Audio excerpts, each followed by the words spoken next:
Welcome back to my D2 project, everybody. So since the last time you saw it, I've done a few little things, just take off some of that stuff over there that had the boards and stuff on the side. I'm assuming there was boards on there. And I've also taken the air cleaners off. There was nothing too exciting there. All the oil cups were full of dirt, water, and remnants of oil, as you can imagine. But today's project is going to be to pull the injectors out of the main engine and see what they look like. So that's going to be the plan for tonight. All right, so I got my son holding the phone camera here for me so I can actually work. So we're going to start by taking the injector lines off. And then after those are off, we'll take the injectors themselves out.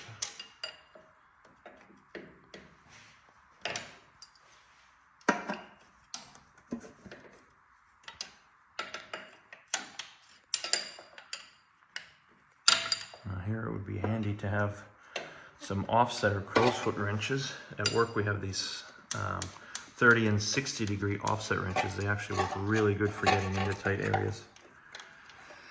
And is this water or is this fuel?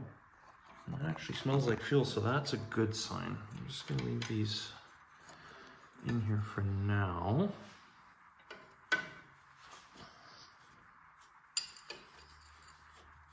Pull these guys all off here. There's tension on that one.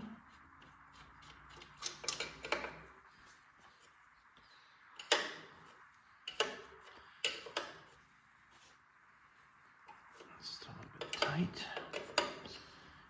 Got him off of there yet.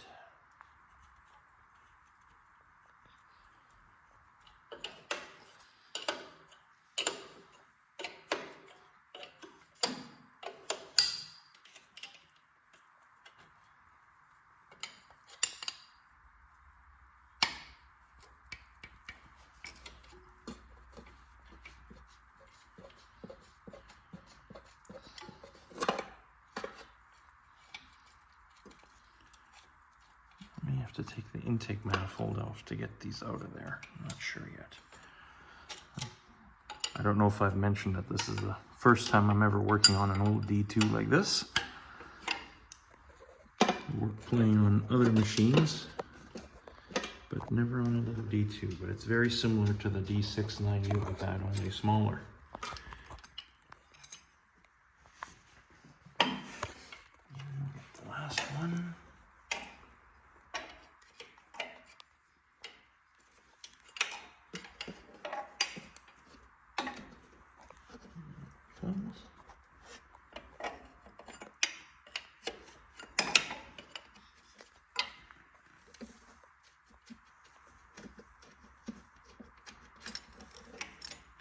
All right.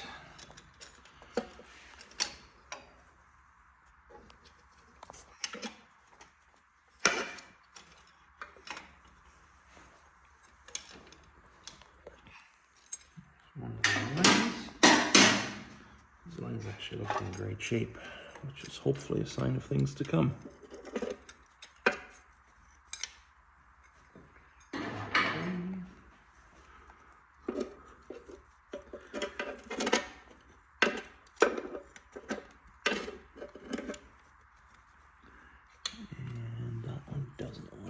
So probably end up having to take, oh no, here we go. Two is out. And with those out of the way, hopefully we can fish number one out of there too. And there it is. Okay, I'll be right back with the socket for the injectors. All right, let's get these out of here. I already broke them loose off camera. They weren't too bad other than number 4. It really did not want to budge until I put a nice long extension on it, and then it came off no problem. Oh, it's falling apart as to be expected. Let's see if these actually come out of here. A bit of dirt and stuff in there, but not looking too bad. Yeah, she doesn't want to move. Okay, what we'll do, put one of the injector lines on there, just to give us a little bit more pulling power. As long as you don't break it.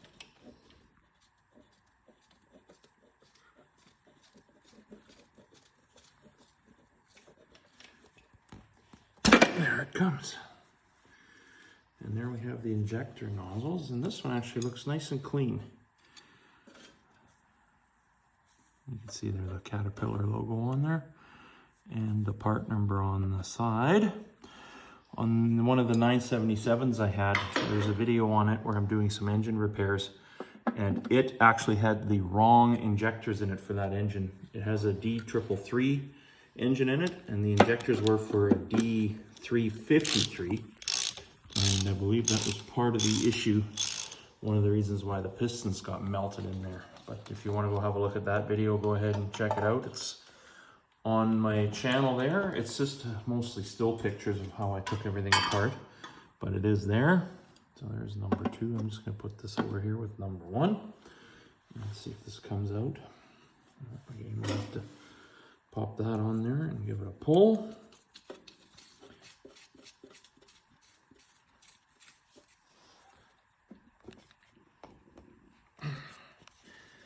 There we go. That one also doesn't look rusty, which is good. There's a tad bit of water on the end of it here. They just unthread from the injector body. This is the actual injector nozzle here, and then this is just a union.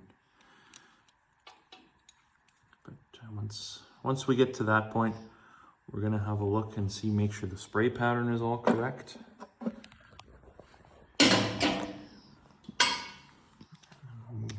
To this one.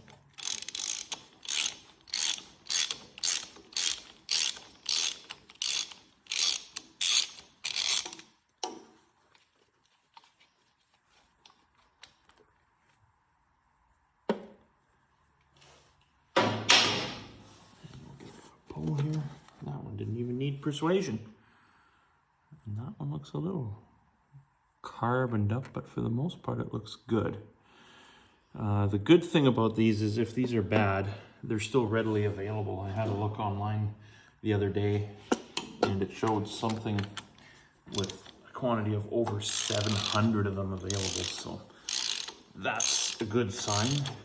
We can still get them if we have to. And for this last one, this one was really stubborn to get it broke loose.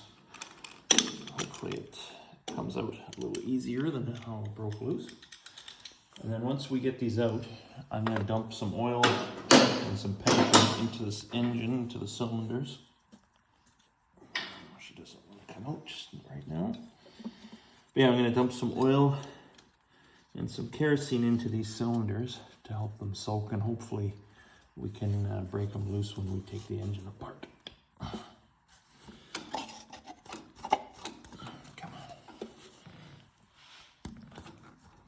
True to form, this one's being very stubborn.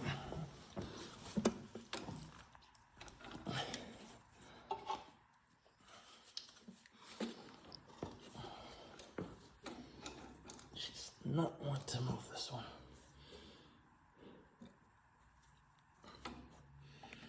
Okay, and we got that one loose as well. That one's a little rusty. I suspect this might be the cylinder that's giving us trouble. I wish I had some kind of a bore scope or a way to look in there. Yeah, this one's got all kinds of rust on it, so good chance that this here cylinder is the one that's giving us grief and why our engine is stuck. I'm going to take my flashlight and have a look down in there. We'll have a look down in the holes and see what we can see. So that one doesn't actually look too bad. That one's got some rust visible down there, but also looks all right. That one there. That one looks like it appears to have water in it. There's a reflection in there. And that one actually looks, yeah, there's some rust in there. We'll have to have a look once we get the head off and see what we can see. So we're going to fill these with some kerosene, and then we'll check back in with you another time. Thanks for watching. Stay tuned for the next one.